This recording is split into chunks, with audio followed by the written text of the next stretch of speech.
శ్రీవాయ గురవే నమః.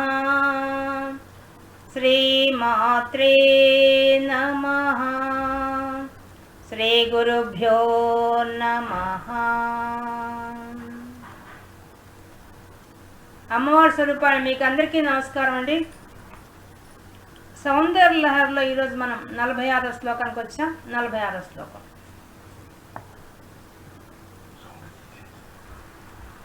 లలాటం లావణ్యద్యుతి విమలమాభాతి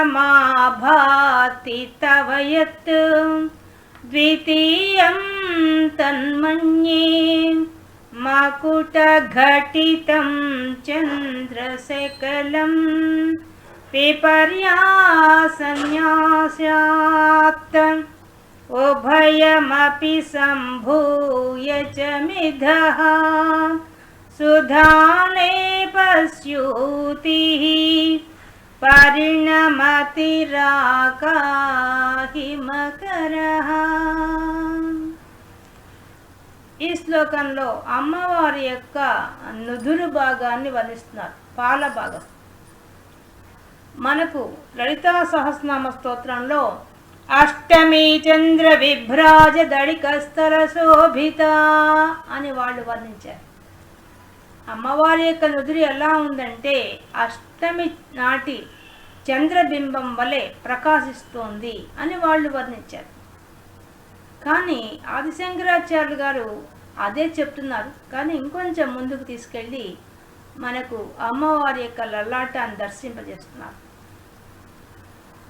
మరి అష్టమి చంద్రుడినే ఎందుకు తీసుకున్నారు వాళ్ళు వసిన్యా దేవతలు అంటే, మనకు ఆకాశంలో జరిగే ఆ పౌర్ణమి కళలు, పాడ్యమి నుంచి పౌర్ణమి వరకు 15 కళలు, మళ్ళీ పాడ్యమి నుంచి అమావాస్య వరకు ఉండే 15 కళలు.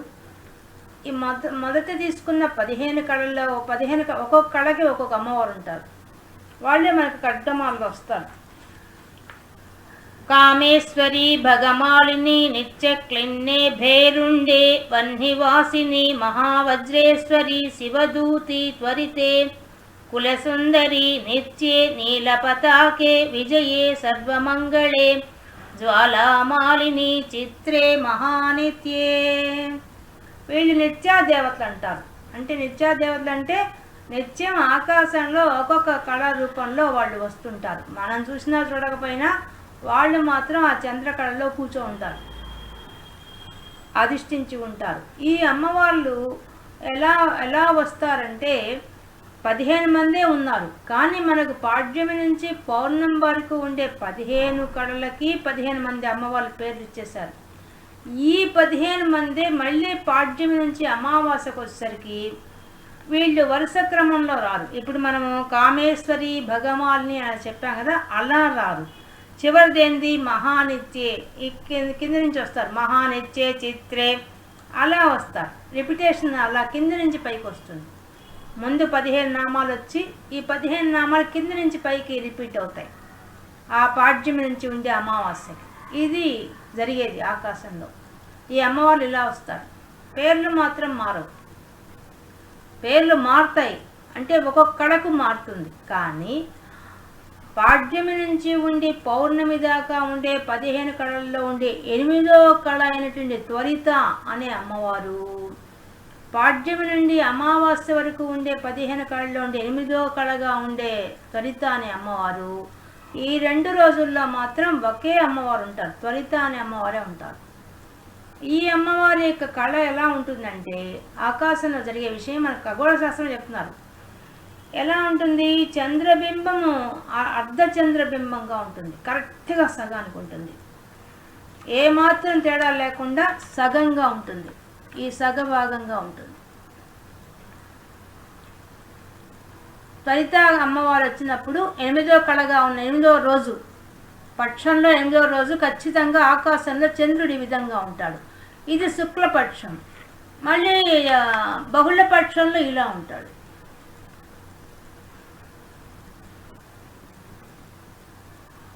ఈ విధంగా చంద్రుడు ఆకాశంలో ఉంటాడనమాట. అంటే ఆ కళల రూపంలో ఉండే ఆ అమ్మవార్లు, ఆ త్వరిత అనే అమ్మవారు ఉంటారు. త్వరిత అంటే అర్థమైంది వెంటనే అని, శీఘ్రంగా, వెంటనే అనుగ్రహిస్తుంది ఆ అమ్మవారు. అటువంటి ఆ కళతో ఉన్నటువంటి ఆ చంద్రబింబం యొక్క కాంతితో, ఆ చంద్రబింబం వల్లే అమ్మవారు అర్ధచంద్రాకారంలో అమ్మవారి నుదురు ఉంది అని చెప్పి వసిన్యా దేవతలు లలితా శాసనంలో వర్ణించారు. అదే భావాన్ని ఇప్పుడు ఆది శంకరాచార్యులు కూడా చెప్తున్నారు. కాకపోతే ఈయన ఇంకొక నిగూఢమైన విషయాన్ని దాచిపెట్టి చెప్తున్నారు. ఏం చెప్తున్నారు?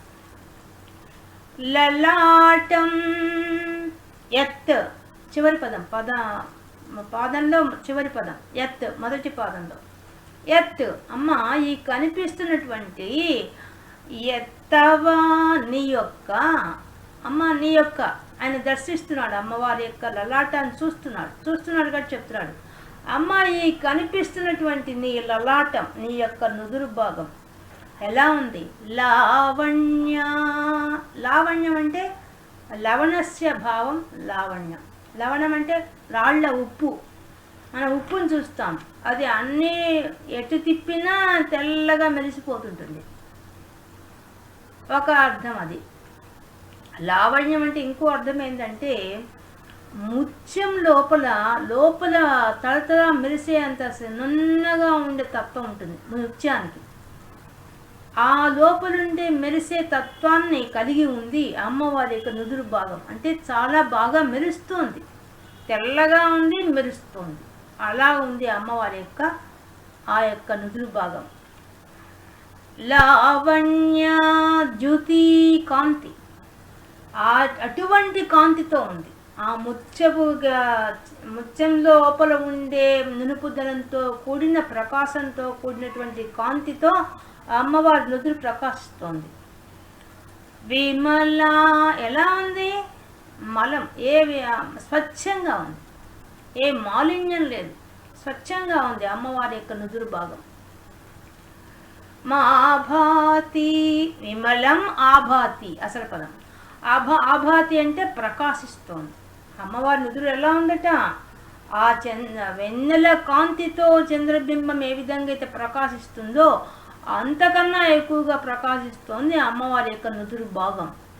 చూడ్డానికేమో ముత్యంలో ఉండేటువంటి ఆ యొక్క నునుపుదనం ఉంది, మళ్ళీ ఏ మాలిన్యం లేదు, స్వచ్ఛంగా ఉంది. స్వచ్ఛంగా ఉందంటే ఎటువంటి, ఇప్పుడు మనకు చెమట పడితే, మనకైతే మన నుదురుకి చెమట పడుతుంది, వాసన వస్తుంది, లేదా మనకు చెమటకాయలు వస్తాయి, అవన్నీ మనకు ఉంటాయి, లేదా పులిపురులు వస్తాయి, ఇంకేమో చెప్తారు కదా మన ఇంకా ఉంటాయి కదా మనకు టీనేజ్లో వచ్చేవి, అవన్నీ కూడా అమ్మవారికి ఏం లేవు.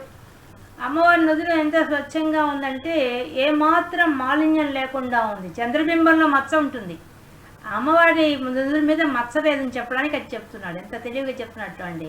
నేను చంద్రబింబంతోనే పోలుస్తున్నాను, కానీ చంద్రబింబంలో మచ్చ ఉంది, అమ్మవారి నుదురికి మచ్చ లేదు.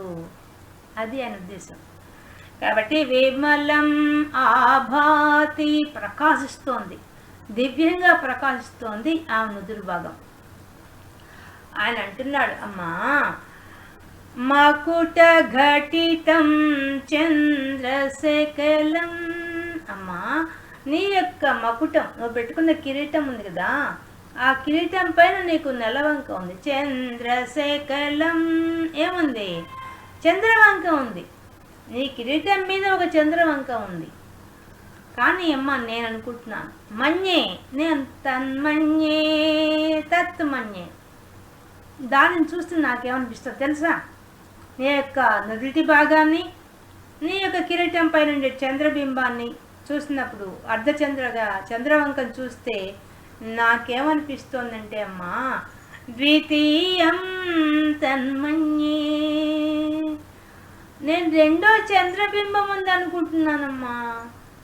అంటే ఆమె కిరీటం పైన చంద్రవంక ఉంది, ఇక్కడ ఒక చంద్రవంక ఉంది, రెండు చంద్రవంకలు ఒకేసారి నీ ముఖంలో ఉన్నాయమ్మా అంటున్నాడు.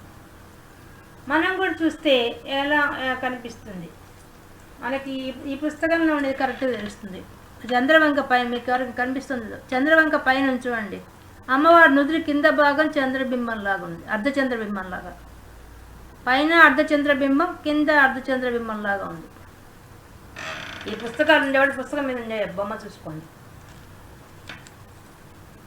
కాబట్టి ద్వితీయం తన్మణ్యే, అమ్మా నేను అనుకుంటున్నాను మకుట ఘటితం, ఆ యొక్క నీవు పెట్టుకునే కిరీటం పైన ఉన్నటువంటి చంద్రశేఖలం, ఆ చంద్రుని యొక్క నెలవంక, అర్ధచంద్రాకారంగా ఉన్న ఆ నెలవంక, మళ్ళీ ద్వితీయం రెండోదైన నీ నుదురు భాగంలో ఉండే అష్టమి నాటి చంద్రవంక,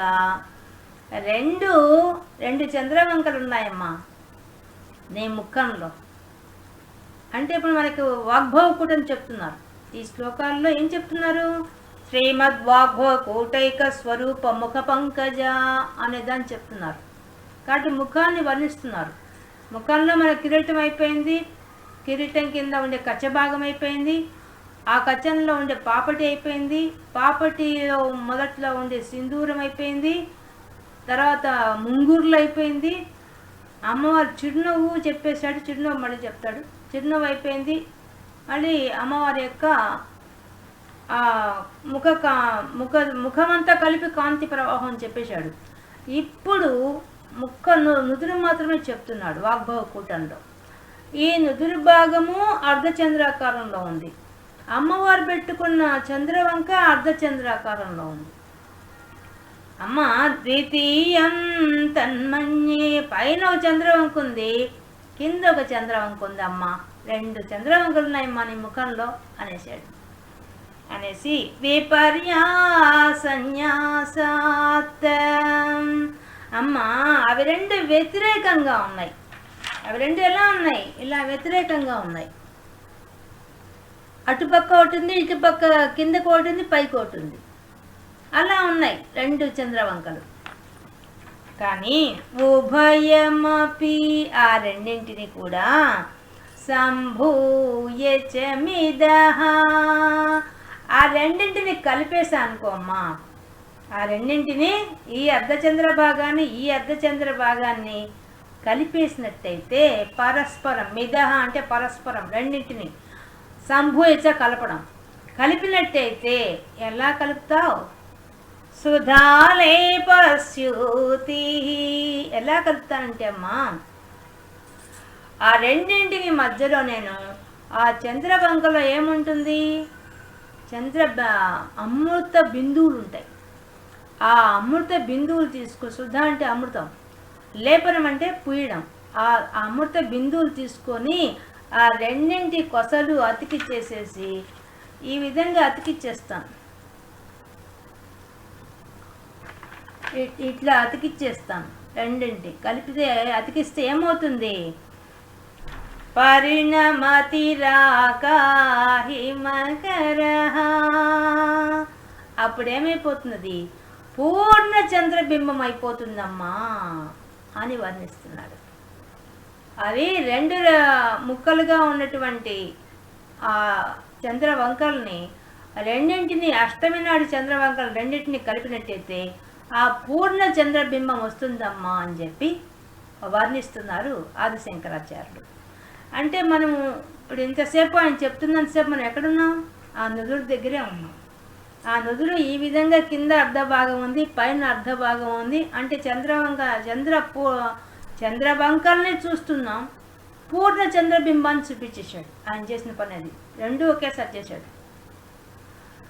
నుదురు మీద చంద్రవంక ఉంది, కిరీటంలో చంద్రవంక ఉంది.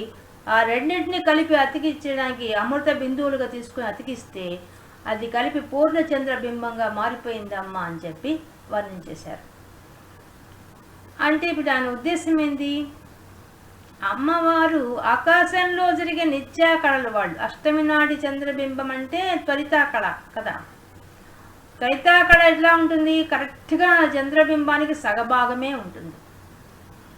అలాంటి అష్టమి నాటి చంద్రబింబంలో ఉండే నెలవంకలాగా అమ్మవారి నుదురు ఉందని వసున్యాదేవతలు చెప్పారు కదా. దానికి ఆయన చెప్తున్నాడు అమ్మవారు అటువంటిది షోడశి. షోడశి అంటే 16 కళలతో ఉండేది అమ్మవారు. మనకు ఆకాశంలో 15 కళలే కనిపిస్తాయి. కనిపించకుండా ఉండే 16 కళ ఎవరు? అమ్మవారే. అమ్మవారు ఆ 15 కళలకు ఎవరు శక్తి ఇస్తున్నారు? ఆమె ఇస్తోంది ఆ శక్తి. ఆ కళలకు, ఆ చంద్రుడిలోకి ఒక్కొక్క కళగా బయటికి మనకు తరగడం పెరగడం అనేది ఎవరు చేస్తున్నారు? ఆకాశంలో ఈ దృశ్యాన్ని ఆమె చేస్తోంది. షోడశ కళానిధికి షోడశోపచారములు అన్నమయ్య చెప్పినా, ఎవరు చెప్పినా, ఏ భగవంతుడైనా ఉండేది పరిపూర్ణ కళలతో, 16 కళలతోనే ఉంటారు వాళ్ళు. కాబట్టి 16 కళలతో ప్రకాశిస్తున్నటువంటి అమ్మవారి రూపాన్ని చూపిస్తున్నాడు మనకి. అంటే 15 కళల్లో మధ్యలో 8వ కళ మాత్రమే చూపించారు వశిన్యా దేవతలు. ఈయన అలా అనుకోలేదు. ఆయన ఏమనుకుంటున్నాడు? 16 కళలతో ఉండే అమ్మవారిని మనకు దర్శింపజేయాలనుకున్నాడు. పూర్ణమైనటువంటి పౌర్ణమి నాటి చంద్రబింబాన్ని మనకు దర్శింపజేయాలనే ఉద్దేశంతో ఆయన ఏం చేస్తున్నాడు? అమ్మా, నీ పైన చంద్రవంక సగం ఉంది, నీ నుదుటి మీద సగం ఉంది, రెండింటిని కలిపేస్తే పూర్ణ చంద్రబింబం అయిపోయింది. నీవు పరిపూర్ణ షోడశ కళ నిధివి కాబట్టి నీ కళలు ఇలా ఉన్నాయమ్మా అని చెప్పడానికి మనకు అమ్మవారి యొక్క పూర్ణ రూపాన్ని దర్శింపజేశారు ఆది శంకరాచార్య గారు. ఇది ఈ శ్లోకంలో మనకు ఆయన తెలియజేసిన విషయం. మనం ఈరోజు సౌందర్యలహరిలోని 46 శ్లోకంలో ఉండే విశేషాంశాలు తెలుసుకుందాం.